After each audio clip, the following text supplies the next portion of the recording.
முருகன் 2 கையில கொடுக்கிறவரோ 4 கையில கொடுக்கிறவரோ 6 கையில கொடுக்கிறவரோ கிடையாது. 12 கையில தரக்கூடியவர்.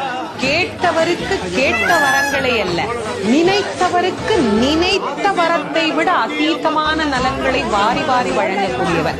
அவர் 12 கையில கொடுப்பார், வாங்குறதுக்கு நமக்கு தான் 2 கை பத்தாது. அப்பேற்பட்ட வள்ளலாக விளங்கக்கூடியவர் முருகப்பெருமான். அவர் வள்ளல்னா பக்கத்துல இருக்கிற அம்மா சும்மா கிடையாது, அவள் வள்ளி. இவர் 1 கொடுத்தா அந்த அம்மா 2 கொடுங்கன்னு வாழலாம்.